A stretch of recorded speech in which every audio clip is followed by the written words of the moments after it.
I wrote Rawlicious recipes because as a former fitness model, I developed an eating disorder, bulimia, anorexic, overexercising, you name it. When it came to food and body image, I had it. So I wrote Rawlicious recipes and talk about my eating disorder in the first chapter to try to help other women and men, because eating disorders do not discriminate. You know, with their tribulations with that, with their issues with that. I think, you know, the media puts a lot out there, and we've all got so many things in our head. We've got, especially us raw fooders and vegetarians, there's the 80-10-10 or the high fat or the high green, and we've got all these people putting all these different diets or meal plans in front of us. And we really lose that ability to listen to our body. So often I get asked the question, what's the cause of an eating disorder?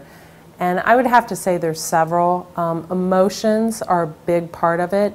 I don't think that society plays as big of a role as so many people think.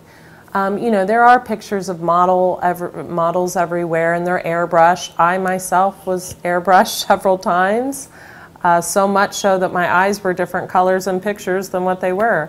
However, I think really the main cause, physiologically, I think it would be low zinc. Low zinc is a huge proponent with women with eating disorders. There are a plethora of people with eating disorders that are zinc deficient and don't even know it. That's a huge thing. And mineral deficiency in general. They're not eating the right foods. They're eating a standard American diet, you know, going through a fast food, you know, drive-through 3, 4, 5, sometimes every day, every week, and craving those same foods because of the chemicals in the foods, and they don't even know what's wrong. The hardest part for me about overcoming an eating disorder would have to be really trying to tune in to what my body really needs.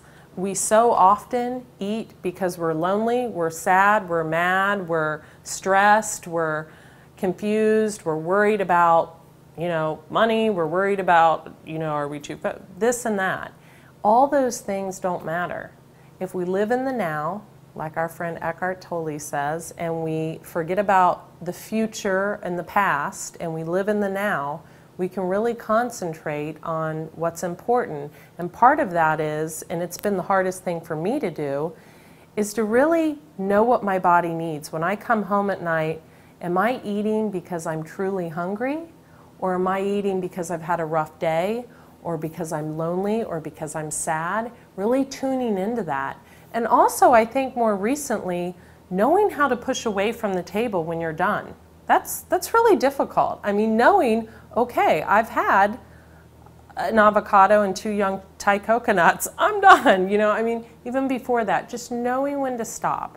Recognize it. And, you know, it's not something to be ashamed of. There's a plethora of books out there, some good, some not so good.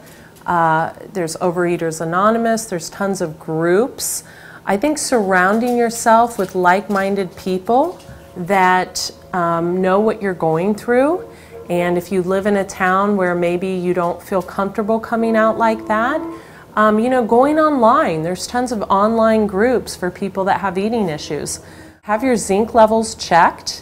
Again, going back to the zinc deficiency can cause some crazy things. And have your mineral levels checked, your B vitamins checked. It could be something nutritionally that you're lacking or that you're getting too much of that's throwing you off balance and causing you to either go crazy with the food or lose your appetite. That life-changing moment when I had an eating disorder, when I knew that I would never be sticking my finger down my throat again or going to the gym for hours on end and working off what I had eaten, was on Valentine's Day.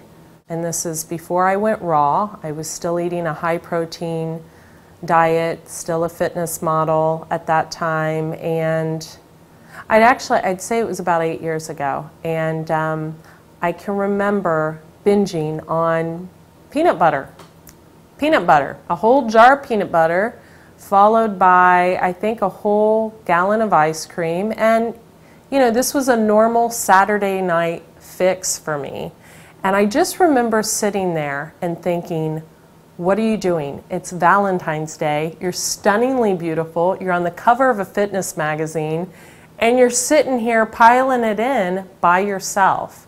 And I just remember right then and right there, I just put everything away. I got down on my hands and knees, and I grabbed the book. Y'all know what book I'm talking about. It's not on raw food. The Bible. And I just started reading, and that was it. I never looked back. From there on, it became easier and easier and easier. Once I realized that the world didn't revolve around me, and that there was a higher power, and that He was there to, you know, guide me, and that life was a path, and there was a reason I had this eating disorder, and I was one day going to help people and do what I'm doing right now, that's when it all changed.